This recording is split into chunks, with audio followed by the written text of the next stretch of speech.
Hi, welcome to my tutorial. This is my carousel cake that I made a while back, and since I made it I've been asked so many times how I attached the horses to the poles and assembled the bottom tier of the cake.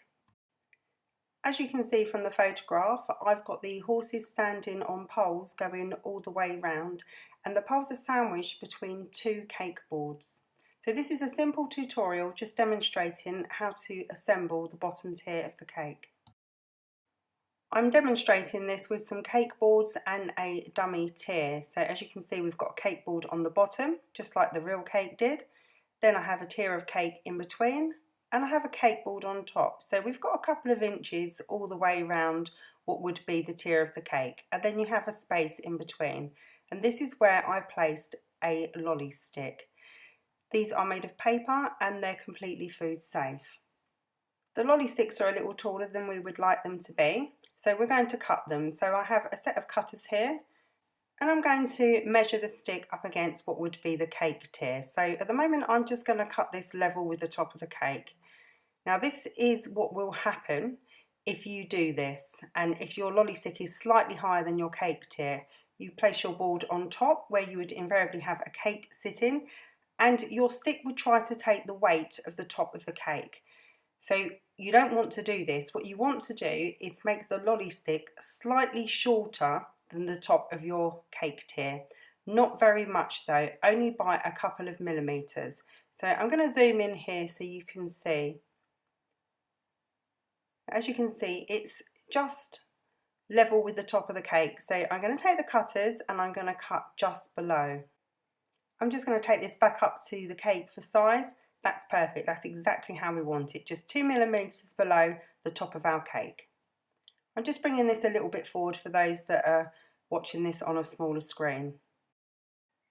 We're just going to place that lolly stick to one side. So here's my unicorn that I've made earlier, and I've given it at least 24 hours to dry.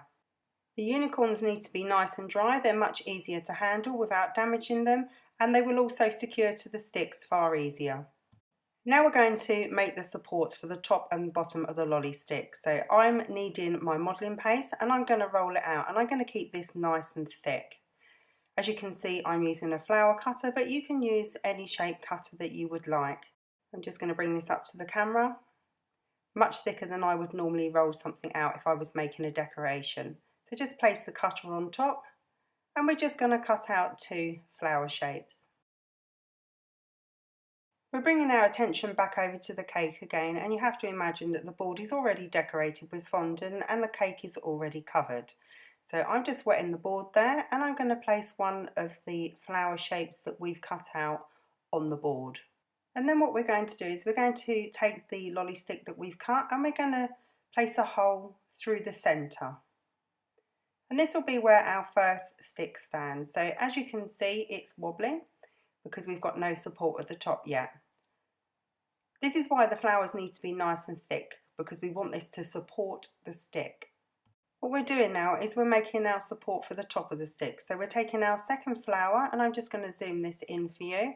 We can see that the stick is sitting slightly below the cake tier that we cut earlier, and we're just going to cut into the centre of the flower. I'm doing this with my small palette knife. Obviously be really careful, don't do this with a sharp knife or you'll cut your fingers. It's now time to place the cake board on top of the cake. So please remember that mine is a fake cake, so I don't have dowels, but you would. And you'd also secure that board to the top.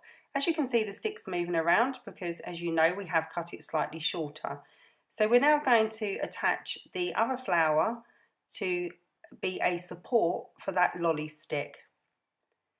So we've cut the line into the flower halfway through, we've made it wet, and then what I would do is I place the flower around the stick and I push it to the top tier of the cake.